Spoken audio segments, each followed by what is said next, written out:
Qu'est-ce qui se termine? Auteur hors feu à lire 4 minutes publie le 27.01. 2022 mis à jour le 27.01. 2022 Les téléspectateurs attendaient avec impatience la sortie de la 21e saison de la série Mystère de l'enquête. Et le film justifie leurs espoirs. L'intrépide et honnête enquêtrice Maria Shvetsova se lance à nouveau dans la bataille. Ses collègues la respectent pour son dévouement. Le public aime l'héroïne pour son charme et son désir inlassable de rechercher la justice par tous les moyens possibles. Son autorité pourrait être enviée par n'importe quel enquêteur. Quelle sera la fin de cette histoire fascinante, pleine de suspicions et de nouvelles découvertes? L'enquête sur le meurtre de Madame Klebnikova semble être dans une impasse. Les enquêteurs soupçonnent plusieurs personnes d'être impliquées dans sa mort. L'une d'entre elles est un voleur en série.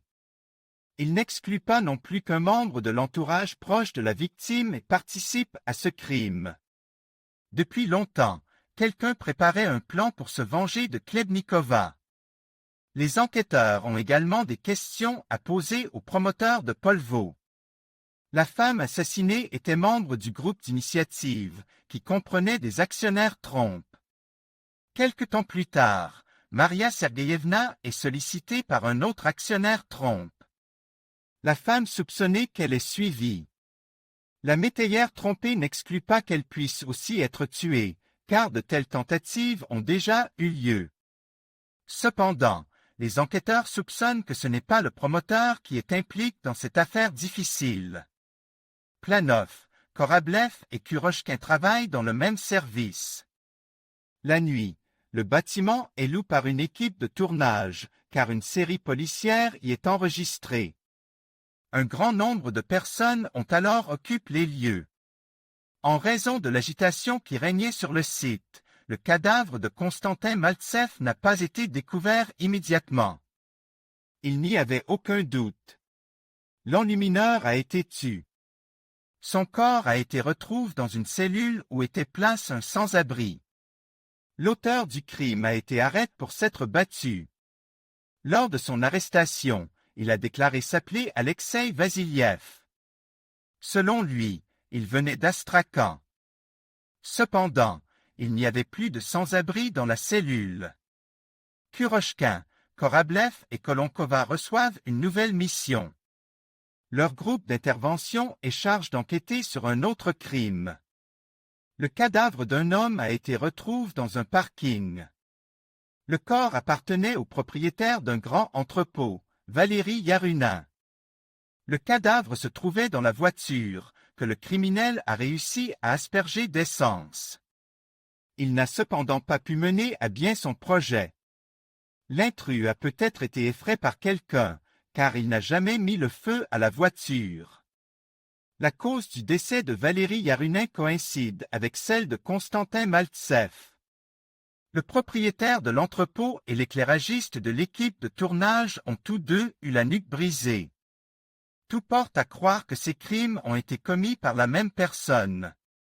Le crime a eu lieu à la station de bus. C'est là que le corps de Goncharenko a été retrouvé. Le chauffeur a été tué d'une balle dans le front. L'incident s'est produit tard dans la soirée. Le cadavre de Goncharenko se trouvait dans la queue de la cabine. Une douille a également été trouvée dans le bus. Les experts supposent qu'un tireur non professionnel est impliqué dans ce meurtre. Un tireur d'élite expérimenté s'efforce de ne laisser aucune trace sur le lieu du crime. Mais les avis des agents sont partagés. Planov est presque certain que le crime a été commis pour des raisons domestiques. Il y a peut-être eu une altercation verbale entre le conducteur et le passager, au cours de laquelle ce dernier a utilisé une arme. Maria Sergeyevna doute que le meurtre ait été commis en raison du conflit. Cette fois, l'intuition n'a pas fait défaut à l'enquêtrice expérimentée. La vérification de l'arme dans les bases de données a révélé que cette arme était déjà apparue dans 2 meurtres commis à Ekaterinbourg. Goncharenko avait été abattu pour une raison précise. Maria Sergeyevna ne peut s'empêcher de penser qu'ils ont manqué quelque chose dans l'enquête. On soupçonnait qu'il y a un témoin qui leur a échappé.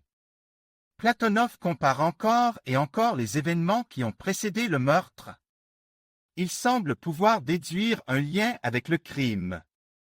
Il y a environ un mois, Goncharenko et le fils d'un homme d'affaires prospère ne partageaient pas la route. Il s'agissait d'un parent de l'autoritaire Gennady Bagirov, plus connu sous le surnom de Bagir. L'héroïne reçoit bientôt des nouvelles extrêmement désagréables. Maria Sergeyevna apprend que sa fille Zlata a été placée en détention. Admin.